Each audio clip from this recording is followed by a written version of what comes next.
আচ্ছা ভাবেন, আগামীকাল সকালে আপনি যাবেন দিনাজপুরে, বের হয়েছেন যাওয়ার জন্য একটা সিএনজিতে করে, কারে করে, বাসে করে কিংবা আপনার বাইকে করে যাচ্ছেন যাচ্ছেন ছোট্ট একটা গলি, সামনে গিয়ে বিশ্ব রোড, মনে করেন এটা হচ্ছে আপনার বাসা। লুক অ্যাট মাই হ্যান্ডস, দুই হাত দেখেন, এটা হচ্ছে আপনার বাসা, এটা বাসার গলি, এটা হচ্ছে বিশ্ব রোড। দেখবেন ছোট্ট রোড থেকে যখন গাড়ি ওঠে খুব স্লোলি যায়, আস্তে আস্তে যায়, আর যে গাড়িগুলো বিশ্ব রোডে যায় খুব স্পিডে যায়। আপনি যখনই আপনার বাইক নিয়ে উঠবেন রাস্তায়, অ্যাট দ্য সেম টাইম ঠিক ডান দিক থেকে বিশাল বড় একটা হানিফ বাস, দেশ ট্রাভেলস, অথবা বিশাল বড় একটা মাল বোঝাই করার ট্রাক এমন একটা আঘাত আপনাকে দিয়েছে আপনার গাড়িতে এসে, আপনি উড়ে গিয়ে 70 হাত দূরে পড়েছেন, একটা বাসের আঘাতে, একটা ট্রাকের আঘাতে। আর রাস্তায় যে পিচ ঢালাও থাকে পাথরের মতো শক্ত, এই পুরো কপাল এমনে সোজা গিয়ে ঠাস করে পড়ছেন, মাটির উপরে নয়, একদম শক্ত পাথরের উপরে। রাস্তার পিচ এক আঘাতে এত জোরে আপনি আঘাত পেয়েছেন, পুরো কপাল ফেটে, মাথা ফেটে রক্ত গড়গড় গড়গড় করে বের হচ্ছে, পুরো রাস্তা রক্তে লাল হয়ে গেছে। এটা কি হতে কালকে পারে না? আমাকে বলেন না, পারে পারে না পারে না পারে না? ঠাকুর গায়ের সব মানুষ বাঁচাও তাকে, এরকম তো মারা যাবে, হসপিটাল নিয়ে যাও তাকে সবাই মিলে, খুব দ্রুত অ্যাম্বুলেন্স নিয়ে এসে সবাই মিলে আপনাকে, এটা people are taking you to the hospital, খুব দ্রুত নিয়ে যাচ্ছে। আপনি সেন্সলেস, জ্ঞান নাই, চোখ বন্ধ, কোনো মাথায় কাজ করছে না, অজ্ঞান। হঠাৎ চোখ খুলেছে, চোখ খুলে দেখছেন যে যে রুমে আপনি আছেন এটা ছোট্ট 4 কোণা রুম। রুমের দেওয়াল, রুমের বেডের যেই বিছানা, বেডের যেই চাদর, বালিশের যেই কভার, উপরের যেই ফ্যান, এই আশেপাশের দেওয়াল সব হচ্ছে it's look like a white colour, সব হচ্ছে সাদা। ভাবছেন কোথায় ছিলাম, কোথায় আসলাম? চোখ খুলে দেখছেন সামনে বিশাল বড় একটা গেট কাচের, ওখানে লেখা আছে এই রুমটার নাম হচ্ছে ICU। এটা হচ্ছে জীবনের এমন একটা চ্যাপ্টার যেখানে মানুষ কথা বলতে পারে না। শেষ মুহূর্ত যখন মানুষকে আর বাঁচাবার আশঙ্কাই থাকে না, তখন মানুষকে ICUতে দেওয়া হয়। ভাবছেন যে জীবনে কত অন্যায় করেছি, কত জুলুম করেছি, জেনা করেছি, সুদ খেয়েছি, ঘুষ খেয়েছি। আমাদের দেশ এমন একটা দেশ, যে দেশে সুদখোর মসজিদের সভাপতি হয়ে যায়, তার দাপটে যেই সমাজের অবস্থা, তাকে দেখলে মনে হবে জান্নাত থেকে কেবল পালায় আসছে, কনফার্ম জান্নাতি মানুষ। তার বাড়ির বউ সুদ খায়, সেও সুদ খায়, যে কেন যুবক ভাইরা সব ভাবছেন যে আমি কি করেছি আমার জীবনে। হঠাৎ করে দেখছেন জানলা থেকে একজন যুবক আকাশ থেকে, এটা কিন্তু হাদিস থেকে বলছে, কেউ ভাববে না ও যে বানায় বানায় বলছে, না না, আমি রেফারেন্স দিব, আকাশ থেকে নেমে আসছে।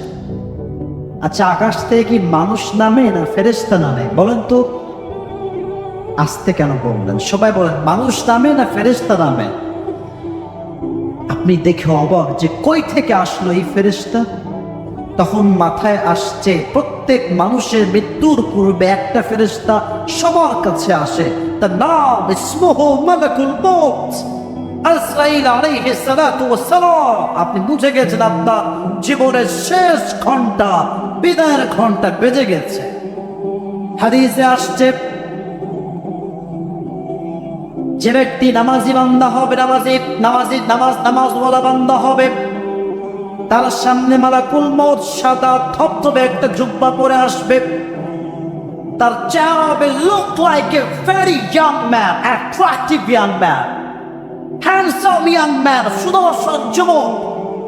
তার দেহে থাকবে সাদা জুব্বা, তার মুখে থাকবে চাকতারি, সুন্দর পুরুষ।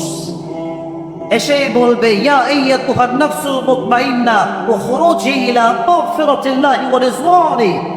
এই নামাজি বান্দা, কোনো টেনশন নাই, কোনো চিন্তা নাই, আসো আসো ইলা মাগফিরাতিল্লাহি ওয়া রিজওয়ানি। আল্লাহর জান্নাত তোমার জন্য অপেক্ষায় আছে। সুবহানাল্লাহ। তোরা আল্লাহু আকবার। আচ্ছা টিস্যু, এটা আমার হাতে কি? ওই তিনজন কই যায়? সাদা গেঞ্জি তিনজন, সাদা গেঞ্জি না সাদা শার্ট, কই যাও? ওয়াশরুমে। রাত বাজে 12টার পরে কি ওয়াশ থামবে হয় না নাকি ভাইরা আমার? আজকে কি হবে না নাকি? হবে ইনশাআল্লাহ। আসলে মাঠের চতুর্পাশে এত মানুষ, দুই একজন লোক উঠলে বোঝা যাচাড়ায় ধরতে পারছি না। তো যদি কেউ দেখেন যে দুই একজন ওঠার ট্রাই করছো, লুঙ্গি টাইনা ধরে বসাই দিবেন। আজকে চায়ের দোকানে 3 ঘন্টা আড্ডা দেয়, মাজা ব্যথা হয় না? আর মাহফিলে আসলে শয়তান মাথার উপরে খালি বলে যে তুই উঠ, খালি বাকিটা আমি দেখতেছি। হ্যাঁ, খবরদার ডান থেকে বাম থেকে কেউ যাবেন না, একদম স্ট্রেট ফরওয়ার্ড কথা বলছি। উঠলে কিন্তু খবর আছে, একদম চুপচাপ থাকবেন। কাশিদের সবাই তাকবীর দেন, মন করে লিল্লাহি তাকবীর। এবার আমার দিকে তাকা। এটা আমার হাতে কি ঠাকুরের ভাইরা? আচ্ছা, টিস্যু কি পীরগঞ্জ? আচ্ছা, এই টিস্যু যেটা হয় এটা কি গোল হয় না চারকোনা হয় বলেন তো সবাই? হাদিসে আসছে নামাজি বান্দার রূহটা আল্লাহর কাছে এত বেশি স্পেশাল, তার রূহটাকে কবজ করবার জন্য আল্লাহ তাআলা জান্নাত থেকে একটা লাল রেশমি রুমালের কাপড় ফেরেশতার মাধ্যমে বান্দার রূহকে কবজ করবার জন্য গিফট হিসেবে পাঠিয়ে দেবে। This is the death of people, those who perform the salah. এটা হচ্ছে নামাজি বান্দার মন। And now I'm going to talk about the people, those who do not perform the salah according to the right time. এখন কথা হবে তাদের কথা, যারা 5 ওয়াক্ত নামাজ ঠিকঠাক পড়ে না, খালি জুমার দিন আসে। কেমনে জানেন? যখন ইমাম সাহেব জুমার নামাজ পড়াবার জন্য সূরা ফাতিহা পড়া শেষ, কিরাত শেষ, আল্লাহু আকবার দিয়ে রুকুতে যাবে, তখন সে বান্দর আসে দৌড় দিয়ে, লুঙ্গি অলরেডি খোলা, কোনো মতে বাইন্দা আসে। যখন ইমাম সাহেব বলবে আসসালামু আলাইকুম ওয়া রাহমাতুল্লাহ, আসসালামু আলাইকুম, এইটা ফিরাবে কি তার আগে লুঙ্গি তুলে আবার দৌড় মারে। এই লোকগুলো যারা জুমার দিনে 5 মিনিটের জন্য আসে, এরা চায়ের দোকানে বসলে মনে হবে ইয়ার ইয়ে তো বহুত বড় মুফতি সাহাব আ গয়া আমাদের সামনে। আরে বাপ রে বাপ, দেখবেন আজকের মাহফিলে কালকে চায়ের দোকানে সমাবেশ হবে। একজন বলবে কিরে কেমন ওয়াজ শুনলে? আপনার এটা কোনো ওয়াজ হলো? এর চেয়ে তো ভালো ওয়াজ আমিই করতে পারি। আছে না এরকম বড়? না আছে না। এদের মৃত্যু কেমন হবে একটু বোঝে না। এদের সামনে মালাকুল মউত যে চেহারা আসবে, তার চেহারার রং হবে নীল, তার দেহের পোশাক হবে ব্ল্যাক, তার পা থাকবে জমিনে, হেড তথা মাথা থাকবে বিশাল লম্বা আকাশ বড়, তার চোখ ভয়ঙ্কর বিশাল বড় হবে। এতটা ভয়ঙ্কর চেহারা দেখে বেনামাজি যুবক, মুরব্বী, বেনামাজি মহিলা, মেয়ে, তার পুরো দেহের প্রত্যেকটা অঙ্গ প্রত্যঙ্গ থরথর করে থাকবে, হা করে তাকায় থাকবে, কি দেখলাম এইটা আমি। এবার মালাকুল মউত ডাক দিয়ে বলবে ইয়া আইয়াতুহান নাফসুল খাবিথা উখরুজি ইলা রাব্বিল্লাহ। এই বেনামাজি বান্দা বের হয়ে আয়, আল্লাহর গজবের দিকে, ক্রোধের দিকে, জাহান্নামের দিকে বের হয়ে আয়। ধমক দেওয়ার সঙ্গে সঙ্গে বেনামাজি রূহটা আটকে যাবে, বের হতে চাবে। আমার বাম হাত দেখেন, মালাকুল মউত তার সামনে থেকে দাঁড়িয়ে তার বাম হাত দিয়ে, ডান হাত দিয়ে নয়, বাম হাত দিয়ে বেনামাজির রূহের দিকে এক বিশাল লম্বা থাবা দিবে। হাদিসে আসছে, নবীজি বলেছেন, যখন বেনামাজির রূহকে মালাকুল মউত তার বাম হাত দিয়ে টেনে হিচড়ে বের করবে, একটা জীবিত ছাগলকে কেউ যদি যাবেহ না করে তার চামড়াগুলো ছিঁড়ে ফেলে, কেটে ফেলে, ওই ছাগলটার যে পরিমাণ কষ্ট হয়, বেনামাজি বান্দার রূহটা বের হওয়ার সময় তার চাইতে 70 গুণ বেশি কষ্ট দিয়ে বের করা হবে। নাউজুবিল্লাহ বলবেন না? 70 গুণ বেশি কষ্ট। Could you imagine that pain? একবার ভাবেন যে যন্ত্রণা কতটা ভয়ঙ্কর হবে। রূহ যখন কবজ শুরু হয়ে যাবে, ঠিক পরকালের জীবনের প্রথম ধাপ শুরু। পরকালের জীবনের প্রথম ধাপের নামই হচ্ছে কবর। এখন একটা প্রশ্ন করব, সবাই ভুল দিবেন জবাব আমি জানি, কারণ অনেকে জানেন না বিষয়টা।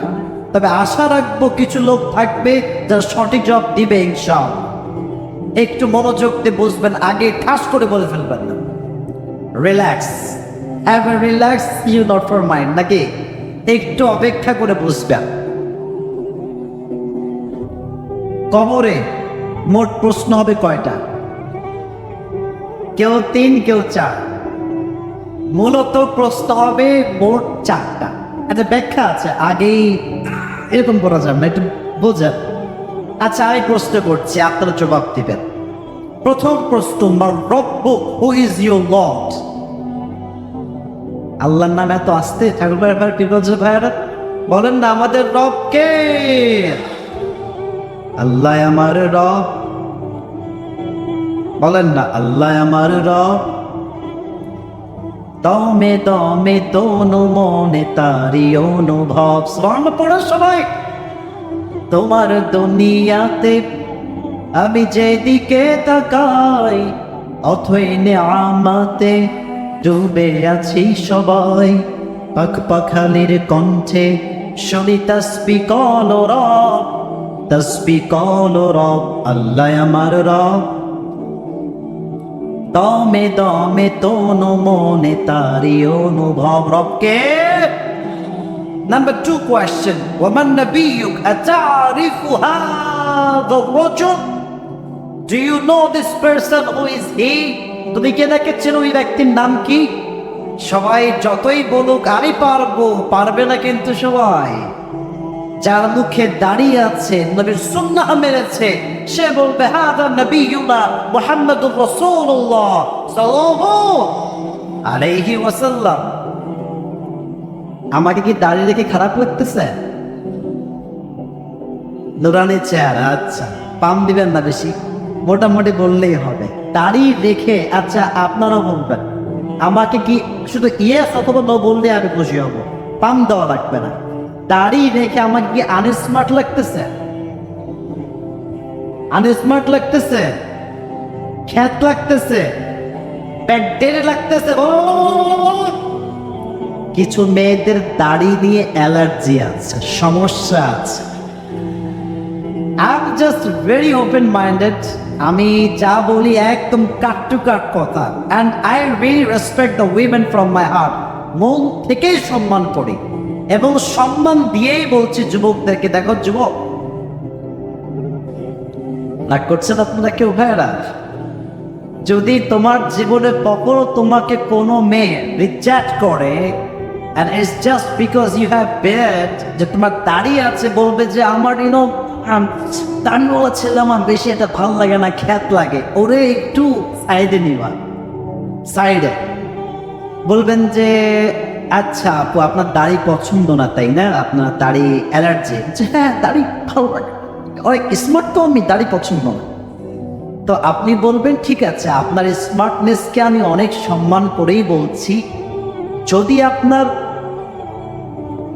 দাড়িওয়ালা পছন্দ নাই হয়, তো আপনার জন্য আমার একটা বেস্ট প্রপোজাল আছে। আপনার জন্য perfect, better and best option BTS এর হিজরা ছাড়া আমার কাছে ভালো কোনো অপশন আপনার জন্য নাই। এটাই বেস্ট হবে আপনার জন্য। ওই আপনি বিটিএস কে বিয়ে করেন, আপনার পারফেক্ট হবে যুবক ভাইরা, কথা ঠিক কিনা বলো? যদি কোনো মেয়ে থাকেন ভালো হয়ে যান, সময় থাকতে ভালো হয়ে যাও মাসুদ, ভালো হয়ে যাও। আমার কথা একটা, যার মুখে দাঁড়িয়ে আছে সে শুধুমাত্র পুরুষ নয়, সে একজন বীর পুরুষ, সিংহ পুরুষ, সে ঠিক কিনা বলেন? অর্থাৎ কোনো মেয়ে কিনে ভাববা দাঁড়িয়ে রাখলে আমার মনে অমুক মেয়েটা চয়েস করবে না, পছন্দ করবে না। আর যে দাঁড়িয়ে রেখে পছন্দ করবেই না, ও গোল হয়ে যাক, ওরা তো আমি নিজেই বিয়ে করবো না যুবক ভাইয়ারা। কথা কি কোনো বেদল আছে আমার? কথা কি ক্লিয়ার যুবক ভাইয়ারা, বোঝা যায়? অতএব আমার কথা একটা, কবরের দ্বিতীয় জব যেহেতু আমি দিতে চাই, অতএব আজ থেকে দাড়ি আর কাটা এত আসতে কেন? বলেন সবাই হুজুর, ওয়াদা করেন, বলেন সবাই হুজুর। হুজুর কথাটা মানে মন ভরতেছে না, বলেন সবাই হুজুর। আমরা ওয়াদা করলাম আজ থেকে, আওয়াজ আসছে না, আজ থেকে দাড়িতে আর কখনো প্লেট ঠেকাবো না। আজ থেকে চাপ দাড়ি রেখে দেব। বলেন সবাই ইনশাআল্লাহ। এবার বলেন তো, আমার নবীর মুখে দাড়ি ছিল কি ছিল না? নবী দেখতে অসুন্দর ছিলেন, আনস্মার্ট ছিলেন, খ্যাত ছিলেন। আমার নবীর মতো সুন্দর দ্বিতীয়টা আর কেউ কি হতে পারে? চাঁদের চেয়ে সুন্দর তুমি, নবী আমার কামলিহি ওয়ালা। সুবহানাল্লাহ। সবাই দো জাহানের বাদশা তুমি, প্যারা নবী সাল্লে আলা। দো জাহানের বাদশা তুমি, প্যারা নবী সাল্লে আলা। চাঁদের চেয়ে সুন্দর তুমি, নবী আমার কামলিহি ওয়ালা। সুবহানাল্লাহ। 2 নম্বর প্রশ্ন শেষ। 3 নম্বর, ওয়ামা দীনুক, what is the name of your religion? তোমার ধর্মের নাম কি? বলো সবাই, ধর্মের নাম কি? 3টা প্রশ্ন শেষ। Then the third question, fourth question he will ask you, the angel will ask you. 4 নম্বর প্রশ্ন হচ্ছে, ওয়ামা ইলমুক, তুমি যে এত কিছু জানো, তোমার রব আল্লাহ, তোমার নবী শেষ নবী মুহাম্মদুর রাসূলুল্লাহ সাল্লাল্লাহু আলাইহি ওয়াসাল্লাম, তোমার ধর্ম যে ইসলাম, how do you know that? ওয়ামা ইলমুক, what is the source of your knowledge? তোমার জ্ঞানের উৎস কই থেকে আসছে এত বেশি? আমি বলি নাই তো, আপনারা বলেন সবাই এটার নাম কি? এবার আসছেন একটা সুন্দর হাদিস শুনে, মন ভরে যাবে হাদিসটা শুনলে। যখন 4টা উত্তর শেষ, আল্লাহ নিজে বলবে, এই ফেরেশতা খবরদার, আমার বান্দাকে আর কোনো প্রশ্ন করিস না, ছেড়ে দে, ওর জান্নাতের সঙ্গে জান্নাতের দরজা খুলে দে। সুবহানাল্লাহ। এবং 2 নাম্বার, আপনার কবরটার সঙ্গে সঙ্গে 70 গজ লম্বা হয়ে যাবে। সুবহানাল্লাহ।